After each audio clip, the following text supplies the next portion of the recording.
So instead of you send like handwriting out 500 emails to send to these people, we can do 5,000 emails, but AI does all of the legwork of spending that time looking into it and of discovering what it is that they do, what kind of the synergies are.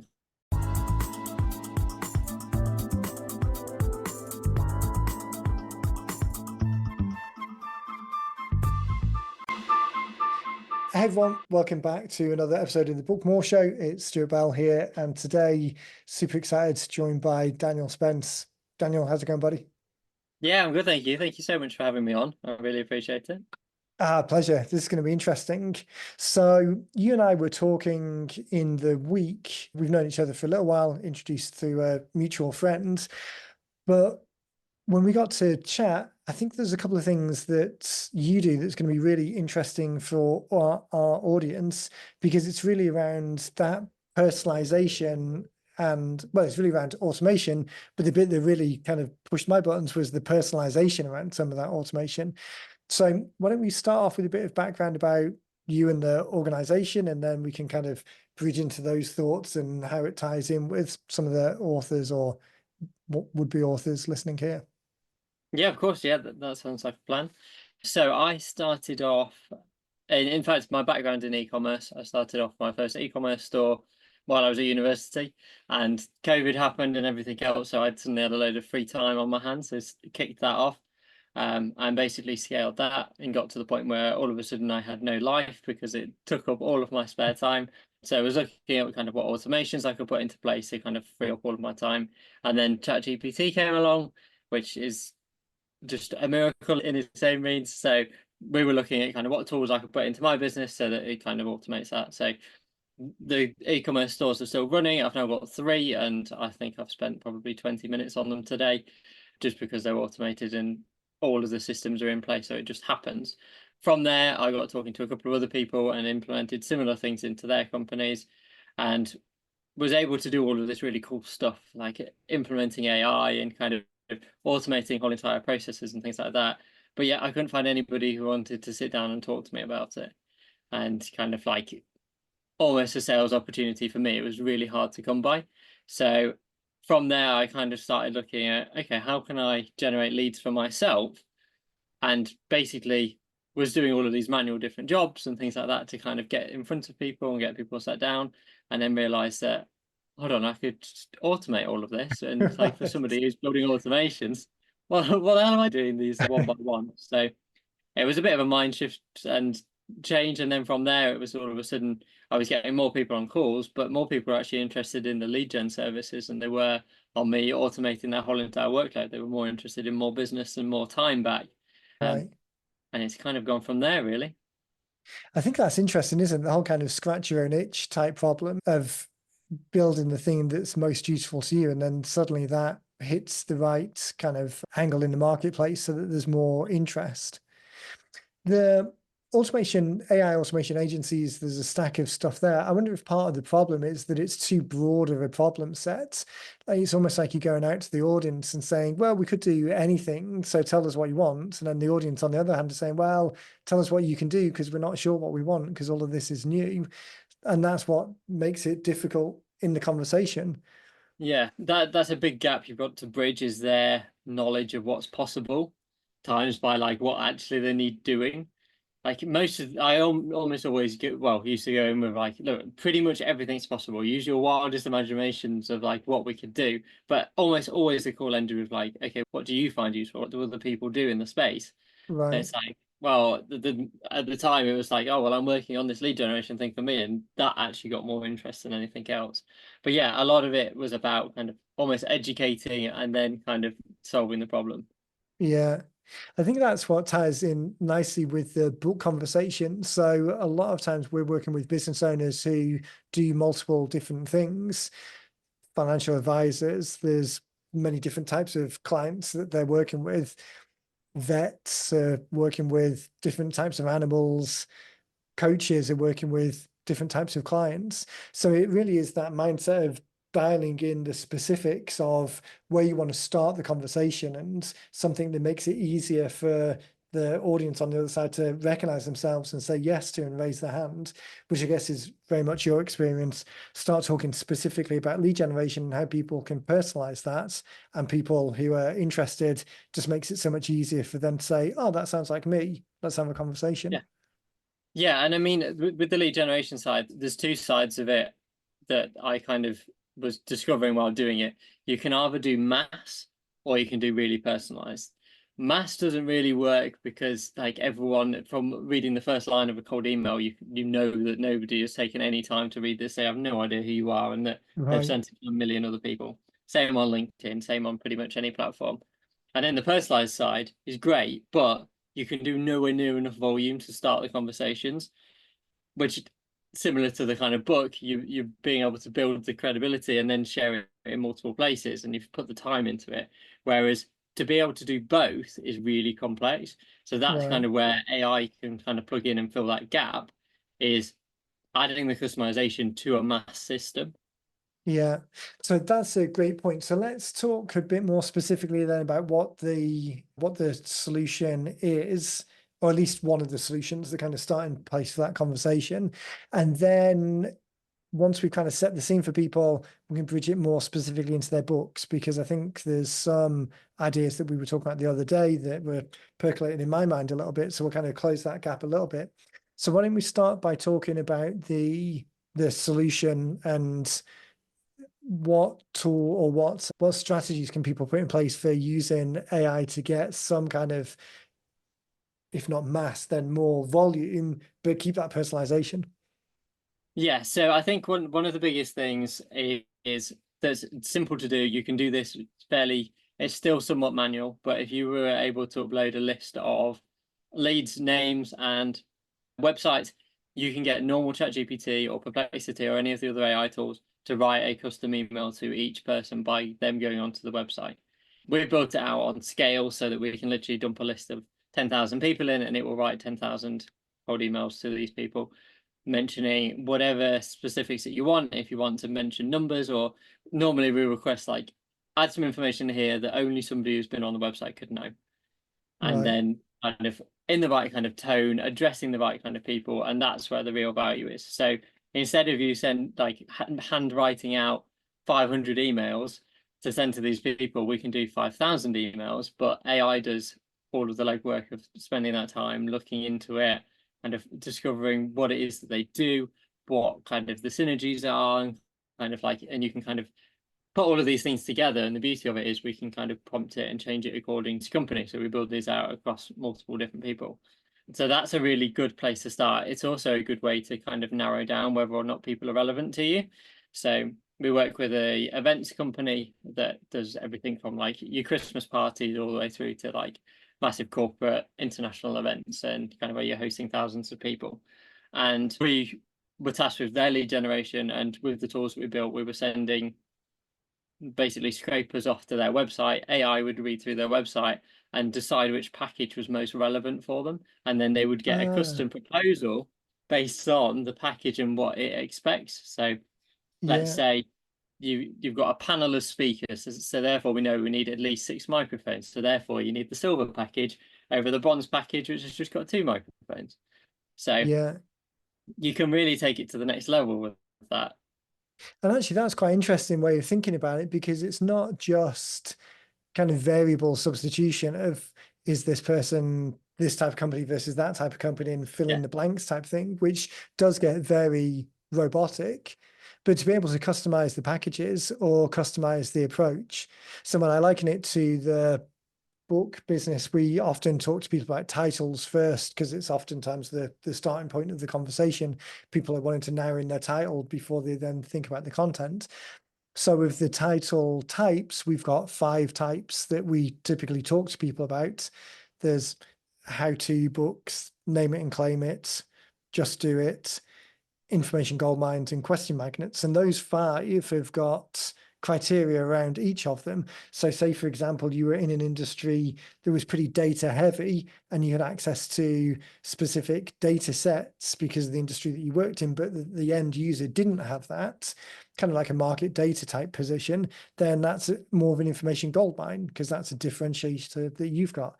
if your website talked more about motivating people to get it done, to kind of encourage them to take that step, then it might be a just do it type book. If it was more of technical steps or there was a learning process, then it might be a how to. Yeah. So using that intelligence to tailor the message to talk about one of those packages really might just make it more, it really increases the likelihood that you're kind of intersecting the conversation that's going on in their mind. The Yeah, clients, absolutely. And you can take it to the oh, so sorry, satellite go delay on. came in.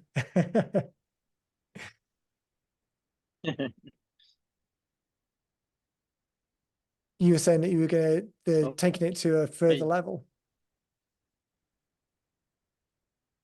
Yeah, so a further level like that is if you've got like different attachments that or decks almost that you would send to a client based on which kind of book you were going proposing that they write, you would then send that over and say, like, look, I've looked at your profile. I think that this style of book would be ideal for the fact that you're in a very data heavy environment.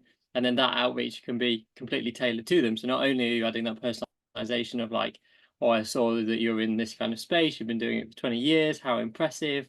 Wow, you must be an expert in this space. I was thinking about doing X, Y, and Z, and then you can move on to like I've attached a PDF document about talking about a bit more in depth about kind of what kind of book I think would work really well for you. And Right. then it's another layer of personalization above that. The And idea of then the other side of it you can change is the target. Sorry. no, that's okay. I think Zoom is having some issues with the massive distance in between us. But it looks like it's caught up again now. What was the last thing you Yes, said? you're right. Talking about you can tweak the tone as well as the content. Yeah, and then the other lever you can pull is who you're targeting. So well, we have a couple of our own scraping tools, so we're able to find exactly who it is we want to target. We like to go to the problem aware people. It's always a nice market to kind of find. There's lots of that on LinkedIn. So if you're able to kind of find people that are aware that they need more leads, need more, whatever it is that you're offering, then when you contact them, they're even more interested.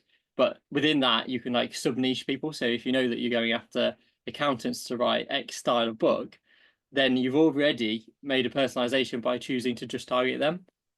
Right. So you can kind of niche down and niche down within that as well.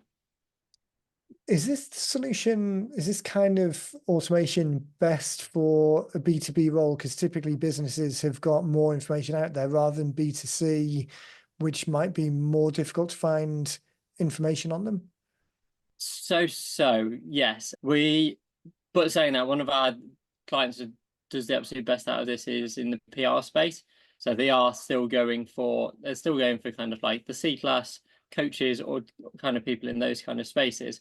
However, they're not targeting companies. They're targeting people with personal brands. And yes, they might be a founder of a company, but there is kind of still fields that you can do within that.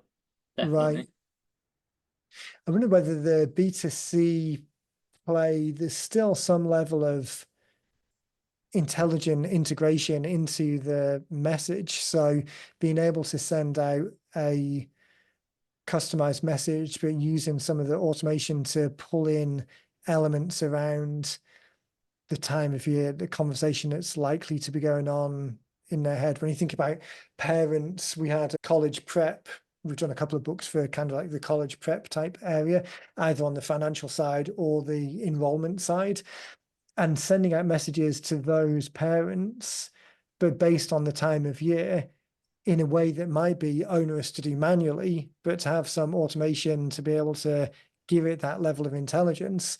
I guess those are the opportunities for those people, whereas there might not be the website scraping opportunity, but there's still an intelligent element that comes into it. Yeah, absolutely. Yeah, you can definitely still narrow that down and kind of find the people that are kind of in that space, even if it's like you're able to. I'm just trying to think of a good example here. If you're able to, let's say for Facebook, for example, so if you can tell that they've got children or so on, then you know that kind of like that's a relevant field. There's no point pitching somebody for that kind of service if they're like retired, like they probably Right. haven't got kids that are about to go to college. So Yeah. yeah, there's other elements of that. It mainly works with B2B because that kind of data is available. There's not many people with their own website about what they're up to and information Yeah. about them. However, the LinkedIn is a great place to kind of be able to gather data about, especially if you're targeting people within certain job roles or even down to kind of like expected income levels and stuff like that. All of that data is Yeah. available. Actually, job roles, that's an interesting one as well. I'm trying to link it back to some of the clients that we've got on a top of mind. So, for example, one, again, financial planner type organization that we work with, there's a number of large employees in the large employers in the area. And they've worked quite a lot with, because these are high net worth, high salaried individuals in long-term careers at these places, and bridging across to website news, corporate website news that's out there that may affect the individuals. That's still a bridging opportunity. So John Smith himself might not have a website talking about what he's going through, but the fact that he works for Verizon and Verizon announced layoffs or changes or updates or policy initiatives, being able to bridge some of that data in and tie it back into the thing that you're talking about, particularly if someone has a book, because there's so much source information that the AI can then bridge the subject into. So you've got the target person here, the data information of what might be relevant for them, and then the book information, which is the conversation that you want to jump off, to ask it to go out and find a bridge between the latest Verizon news and some subject that's mentioned, described within the book. Well, you could actually train the AI on your book and therefore make ask it to look for similarities or recommend chapters or paragraphs out of your book to them. Right. Yeah. Even So more if you were tied in to it, making kind it of, more valuable. yeah, to identify, like, let's say, I don't know, you've done a coaching book on leadership. You're a coach trying to sell leadership programs. You could go onto somebody's LinkedIn, see that they're a CFO or whatever, kind of whatever C-suite, and it could, the AI could go through and find something that's relevant to their most recent LinkedIn post or something along those Right. lines, or kind of something that aligns with the company's values, and then kind of insert that quote and just be like, if this is something that sounds interesting, that's just a small part of my book, and use that as an introduction. Right. What are the guardrails, or what kind of guardrails do people need to be aware of? I guess at some point you always want to have a kind of like a manual hand on the throttle, just make sure it's not going off the rails. Is it just that and it's a case of checks and balances, or is it more if you never try and one and done it, but instead think about it as an iterative process and then build into your thinking that you need 2 or 3 iterations to make this right, and then you can let Yeah. it go? Yeah, there's a couple of elements of it. I mean, the first one is because we've got the beauty of customization and volume, you can let a couple fall through the gap. If 1 in 100 emails isn't perfectly worded or not to the person you're trying to target exactly, it's not the end of the world. You've still sent 99 to the correct people, and it works well that way. But yeah, there's making sure the AI is competent in what you want it to do. A lot of that's around the prompting and just kind of aligning it in the right direction so that it's able to kind of say what you need it to say, target what you want to target. One of the things we do to kind of mitigate some of that risk is, like, for example, for the events company, we have the first line be personalized. So when you get a preview of an email, you often get hi, your name, and then the first Right. line. So we're able to ensure that the open rate's higher because there's that customized element immediately. And then the same kind of body of text is the same each time, other than the last kind of part that says, we think for your event, the best package would be, and then we insert the variable of the gold, silver, whatever, hyperlink it or attach the PDF, normally hyperlink just so that they land in the inbox instead of the spam, so that you can add like multiple personalizations throughout it. However, the main body of it is still very much the same. So you get, once again, we go back to the mass and customized. So it's still kind of Right. done in the The correct way. best blend. Yeah. Actually, and that's a good point as well on the first couple of lines, knowing that that typically appears in the preview on someone's phone or the desktop, knowing that you've got however many characters are in those first few words to make an impact. If you're going to make it, I imagine there's scenarios where people don't necessarily think about that and put all of the personalization efforts below the fold, as it were, and maybe the most useful bit where just a little bit of strategy and structure around it and make it much more effective. One of the other things that we were looking at when we were talking about this the other day was that level of kind of like name personalization in video. This Yes. one, I think, is something that's super interesting. We talked about, did you have a example that you can share? Yeah, of course. Um, Yeah, I will just give some more context before we start. yeah, So with the customization and stuff we were doing, you're able to basically insert name, insert variables throughout LinkedIn, email, kind of all of the platforms.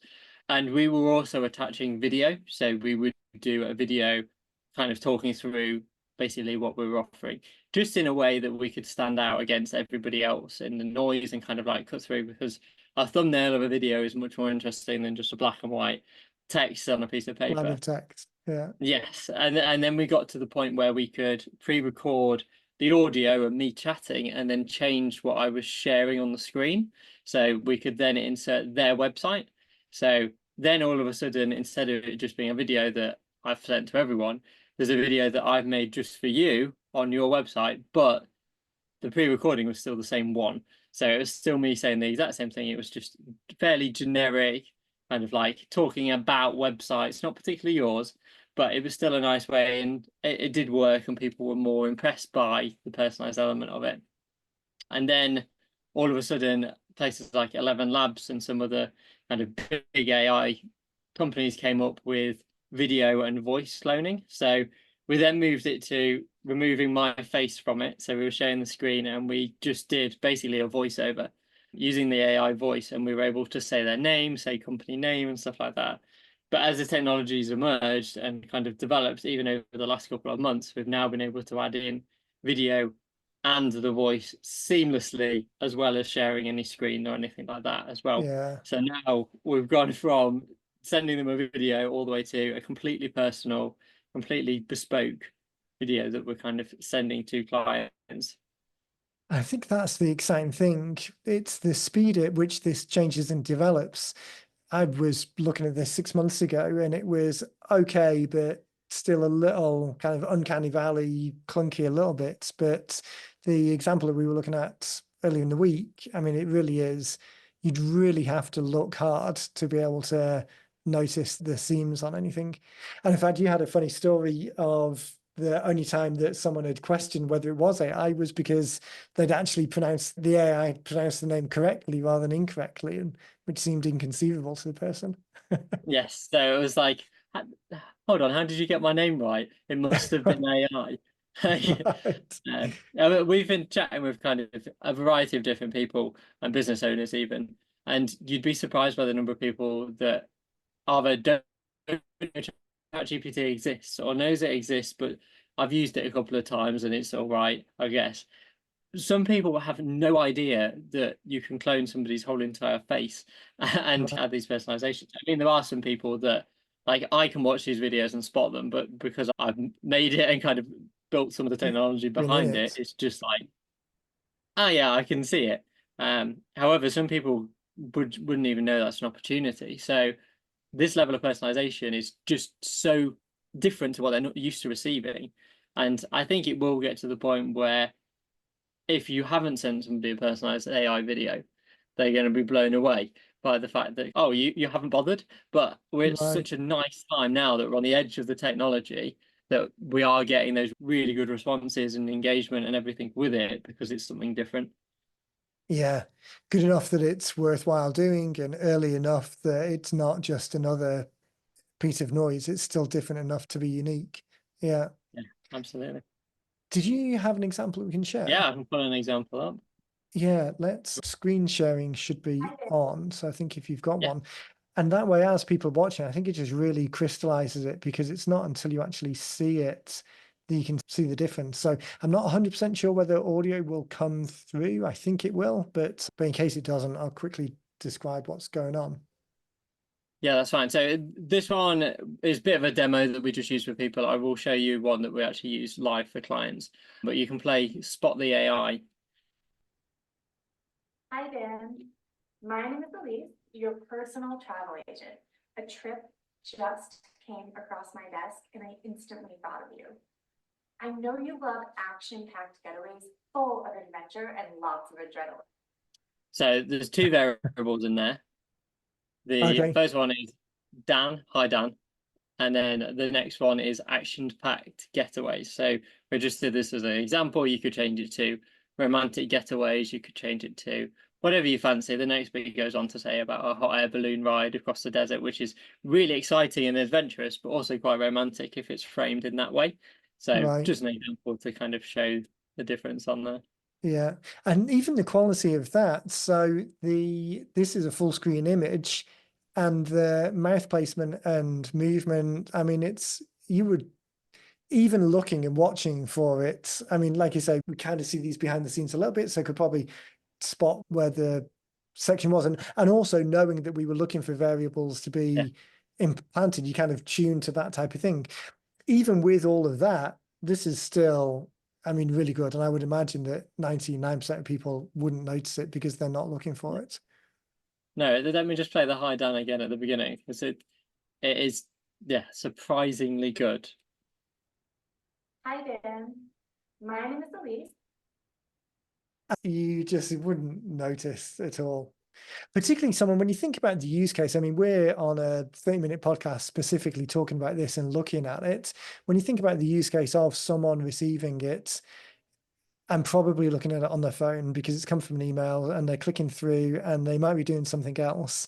The audio is absolutely seamless and the video is 99.99% seamless. So the use case of someone actually, it's funny. So we send out, so our mailing lists, we're a marketing company. And so our lists are full of other people who are interested in marketing and kind of in this world. So we'll send out autoresponder messages and broadcast messages to the whole list saying, hi Daniel, we're getting together with a small group next week. Would you like to join us? And we send out the same message every month almost. And people who we know will respond to it as if they're responding individually to us. So again, even from a text-based thing of a cohort of people who are kind of tuned to be sending out this stuff, as recipients, people's minds are just in a different place. So I think that's what makes it so effective. It's past the threshold of credibility and into, okay, this is just what happens now.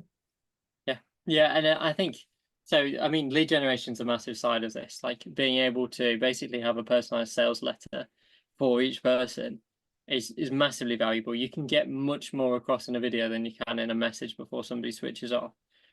But you could also use this for house tours. Film one house tour, insert the variable multiple times to multiple people, completely fine. You could do it for thank you for signing up to our podcast. You could do it for kind of the list is endless. It kind of Yeah, once you've got a video, you could insert this variable into any of it. So even if it's abandoned cart emails. So let's say, I don't know, you're selling bespoke handmade tables. Like each time somebody gets to the cart and doesn't purchase, you could send them a video from you in the workshop, like working on a table, and then explain like, oh, well, this could be yours if you just like purchase. That's right. gonna still stand out so much more than the same generic. I think you've left something in your cart like everybody else does. Yeah. As well, the opportunity to, so I send out a number of LinkedIn requests, and I've actually got automation. I don't typically use automation, but I do in a couple of little places. But the message that goes out, it's very personalized. It's very much the exact words that I would say if I was actually typing those words. It's just I'm using it for scale a little bit. And Yeah. several times people have responded and said, oh, hey, thanks for the message. I'm glad, like everyone else, in using automation for this. It was actually an automated message, but because there was some level of thought around the words and not just all of the thought and the effort going into the technology, but actually the use case. So things like recording a message and seasonally updating it. So if you're like short sleeves and it's clearly pretty hot here in the middle of summer in Pennsylvania, sending that message saying, oh, thanks for signing up, to someone in the dead of winter. I mean, there's an incongruency there. Or having the automation fire on an abandoned cart at 3 o'clock in the morning. I mean, you're probably not going to be in the workshop at 3 o'clock in the morning, but you can add in those levels of, let's actually think about the human intelligence side of this and what is the most likely, if I was actually physically doing this in person, what would I do? And now how can I automate that, rather than just, here's an automated solution, let's just let it go. But you can definitely set the context of it, can also do a lot of the lifting of keeping that mental model going, that it's actually a real person doing something one-on-one in real time. Or just move to the UK and you can wear jumpers all year round, despite the fact it's the 23rd of July. I tell you what, I moved across in 2018, and my UK wardrobe, I've got a ton of sweaters and jackets and like that typical mid-season fall-y type wardrobe that you have in the UK that you wear most of the year. I tell you what, across here, it's either, there's like one day in March and one day in late October where I can wear that wardrobe, and the rest of it, it's either insanely too hot or bitingly cold and too cold. Let me show you one of the other examples. So Yeah. I've got one that we actually use for a client, or I've got one that shows a couple of different backgrounds, which gives you a bit more of an idea of what we can do. I mean, we can do both. Yeah, go for it. Let's do both of them quickly. And then, because what I'm hoping, if the however many thousand people are on the list who this gets emailed out to, and we've helped over 1,000 people write books, the industries are right across the range. So what I'm really hoping for is, as we show these different examples and talk about these different examples, it's going to spark something for someone, and they're going to think, you know, I've been trying to do this or thinking about doing something manually, but it's just too much of a, it's just too onerous, or I've been really wanting to do this with automation, but I didn't know how. So hopefully these examples are really going to kind of get people thinking. Yes, yeah, absolutely. So this is a good example. Hazel's one of our clients. She's in the social media space, but just purely for dentists. So running dentist social media and stuff like this. And this is just to kind of showcase, we've just picked a random profile just for the sake of this. But you can kind of see that we're able to showcase that we're on your LinkedIn. We're looking into kind of this kind of stuff, which is perfect for her, of being like, look, I'm on your LinkedIn. You need to do X, Y, and Z changes, which is normally generic advice to people, and then kind of going in a bit more about her services. Let me press play on here. Hi Tom, my name's Hazel and I'm owner at Lyft. I wanted to make a video just for you because I know that we can help you. Your online presence. I won't make you watch the whole thing, but it gives you a bit of an idea of another layer of personalization that you can take it to by having their profile available on the page as well. Yeah. And the practical steps for that, subbing out that background, that still image background, if someone was thinking about doing this at scale, then that's just a link to the profile or a screenshot of the image, and then the variable of the name. Yeah, just a link to the profile. From there, we can extract the name. We can extract. We actually send a tool on to take a screenshot of LinkedIn, so we can kind of scrape all of that on autopilot in the background. Right. And that, as everyone was watching that video, I mean, the name substitution there was, even if you were, I haven't seen the video before, I was kind of looking at the thumbnail of the girl, and you couldn't tell. And if I was Tom receiving that message, I'm not looking at the person down here, I'm looking at my screen, and then there's absolutely no indication that it's a substitution. Yeah, and I think that's the biggest part of it, because the AI videos, while they're getting there, the full floating heads aren't quite there yet. And I think the benefit of this is that we're inserting it into a proper pre-recorded video. So you have the variables and the information already there. It's, by the time something, even if something moves slightly weird or the mouth doesn't quite sync up, by the time that it's happened, it's back to normal. And it just goes in a blink of an eye, and you don't even really have time to double take it and be like, hold on, what was that? Yeah. And I think the nature of it, like, this isn't highly produced video. This isn't under the disguise of like a highly produced video where people are expecting commercial grade video. This is like having a Zoom chat with someone. So even on this podcast, I mean, we glitched out halfway through because there was a bandwidth issue, but that's just in the stride. It's natural, and people are so familiar with it that even if something does glitch, I think everyone just blames it on bandwidth or buffering or some yeah, issue. everything. Yeah. This is fantastic. I mean, I think some of the ideas, as people are either doing cold outreach with their book and using the book as the example and tailoring the message slightly, or doing the video piece where you're engaging with those people, or whether it's doing the very specific kind of like, here's your use case and here's my opinion over the top of it. There's so many examples, and the fact that all of the audience listening to this are thinking about it in the context of a book, it doesn't need to be going in with the hard sell and this is a cold outreach and immediately buy. It's that taking the conversation one step at a time. Hey, here's a context, here's some useful bridging ideas, and here's a low commitment thing you can do next, which is grab a copy of the book. So it just ties in so well. Yeah, and I think another thing to add on to that is that Hi, Dylan. we use it as basically each level is to build intrigue. So when we first send the message, the main goal is to be vague enough in the message that they watch the video. And then when they watch the video, it needs to be vague enough that they take the next step, whether that's book a call, give them a phone, arrange a meeting, whatever the next thing is. So for your audience, a lot of that's going to be like, oh, well, have a look at my book, which then builds the credibility. So instead of having that next call initially, you're able to build that credibility, which will then improve the sale later down the line. Right. Are you doing anything with content at the moment? So we've talked about it in terms of email and outreach. Are you doing anything with AI generated content for posting, that side of things yet? So I do think it will get there. At the minute, the kind of floating head, you can now clone yourself and give it a script. However, it's like on a plain white background and you do jump about a bit. It's not quite there yet. It will be, and I imagine in the next couple of months, I think we're honestly that close to it. But right now, it's still a bit canny valley, and Yeah, you do get the feeling that something's off. And when you're right. kind of building that following and relationship online with people, it's worth kind of doing it. And if you were to insert variables like this, then you've still got to record a video anyway, so it's not really saved you any Right. time. Yeah, that's true. Yeah, actually, that's a great point, isn't it? It's kind of not trying to shoehorn one example into every use case. It's having a use case and then finding the ones that are worthwhile doing individually or worthwhile kind of doing at scale. Yeah.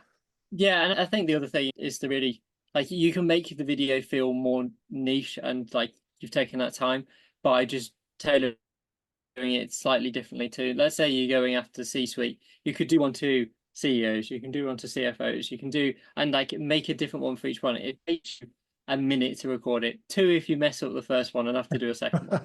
Like, it doesn't take long. So just do it, and then you will get better responses from it. And it's Right. like your cold messages on LinkedIn. Like, yes, you're using an automation tool, but because you've taken the time to actually build something that's decent and kind of a message that's well thought out, and you know who you're targeting and stuff like that, then it almost adds its own value in the longer term. Right. Yeah, that fit for purpose idea. Yeah. This last one, this is a similar situation with the screenshot in the background taken from the Yes. LinkedIn profile. Yes. So this is a gentleman who runs paid advertising. In this case, he's talking to accountants, but I'll just play the first little bit and then I'll mute it and run you through kind of the different backgrounds and stuff that he uses throughout it. Hi, Dylan. I can see you are a very experienced accountant and you have a company in the London area, which is so great because. So the variables that there are account name, obviously, and then accountant in London area. So it goes from sharing the LinkedIn profile to actually looking at the SEO difficulty and ranking of the keyword that they're after. So accountants in London, explains how great this could be for him. It then goes on to the gentleman's website to kind of showcase, like, look, I'm on your website doing my homework. It then goes on to his own website and even goes through to show kind of like how to book and everything like that. So this bit Right. where he's actually clicking through it's just a pre-recorded screen recording that gets added to every single one. It's just the variables of like, oh, I'm on your website. This is the keyword. This is your LinkedIn profile. They're the variables that you can kind of play with. So you Right. can share as many backgrounds as you want, as long as like any mouse moving and like clicking around you want to do is a pre-recorded. Like it's that Yeah. easy to do. Yeah. And again, like you said a second ago, thinking about this in terms of having, if you're looking for C-suite clients, have one for CFOs, another one for CEOs, another one for CXOs, having that tailored piece. And because it's so, put the effort into the bit that's going to move the levers the most. So recording those individual ones is the high value piece, and then have the automation at the kind of transactional layer. Much better way of thinking about it, rather than trying to do like a one size fits all and just record something and then just spew it out. That tailoring, if you're going to put any effort into it, it's worthwhile putting it there as opposed to other places. Yeah, absolutely. Yeah. Fantastic. I mean, the reason I wanted to jump on a call today is because the ideas were spinning when we were talking the other day. I really think that as people are listening to this with their own business, it's well and truly worth just a couple of minutes of thinking about, okay, if I could have an unlimited amount of time and personalize every message, what are the kind of things that I should and could do? And now look at some of the tools that sit in place and the services that are in place to do it on your behalf and make sure it gets done. I'm sure this has sparked many more questions for people. Where's a good place for people to find out more and kind of check in with you a little bit? Yeah, so probably the best place is my website. It's automationxai.com. My email's on there, or there's a Calendly link. So if you wanted to book some time to have a chat with me, more than happy to answer any questions. Yeah. Fantastic. Well, I'll make sure that we put a link to that and to your LinkedIn profile as well on the show notes. So as people are listening either on the podcast player or going to the website, just scroll down a little bit and direct links will be straight there, rather than having to pull over as you're listening and jot it down immediately. Just hit the link and it will go straight through. But I think there's more information on Dan's website, some more examples and use cases in the background. But I think the examples that we've shown here are just really the great jumping off point as people are kind of dialing this in and thinking about it for their own use case. And it's not then that they need to come up with the solutions, it's just come up with the ideas and then speak to you guys about what the right solution might be. Yeah, and I think once you know that technology exists, then it opens so many more doors of what you can do. Like, yeah, it's a nice kind of level to, maybe it's somebody that books in your restaurant every other week and you know that they're coming back, or you can find where their birthday is and send them a personalized message on their birthday. Oh, birthday messages, man, that is a great. Okay, well, at the risk of not talking for another 10 minutes, but that's a perfect idea as well. When you think about that opportunity to really improve relationships, and I'm sure that everyone who's listening, in an ideal world, would love to make sure that they reached out to everyone and love to personally thank everyone and love to be there ahead of their events and make that personal connection, but just it's just not possible with the time. But this type of thing to accelerate actual relationships, that's that's a super interesting use case as well. Yeah. Okay. Yeah. Well, I won't carry on. yeah, I know. Right? And this is the thing. I mean, it's the tip of the iceberg, isn't it? And where we are with technology as well. I mean, like you say, ChatGPT is the kind of jumping off point for a lot of this LLM level interpretation of the language that's out there. I mean, Zapier, we've used Zapier as an automation tool for 10 years, and we've got hundreds of zaps running hundreds of steps. So automation is one thing, but the personalization, the interpretation of the language, I mean, so new, but really we're just at the beginning of the curve. Yeah. Absolutely. Perfect. Well, thank you, buddy. Appreciate the time as well. I know it's a little bit later over there in the UK, back in the UK than it is here, but thanks for sharing. Everyone, thanks for listening. I'll, as I say, make sure I've got links to Daniel's website and the LinkedIn profile in the show notes. So as these ideas are percolating, just head over there and bend his ear for a little bit and come up with some great ideas. And for sure, let me know what ideas you come up with. Okay, with that, thanks again for your time, buddy. We will catch up with you again soon. And everyone, thanks for listening. No worries. Thanks for having me.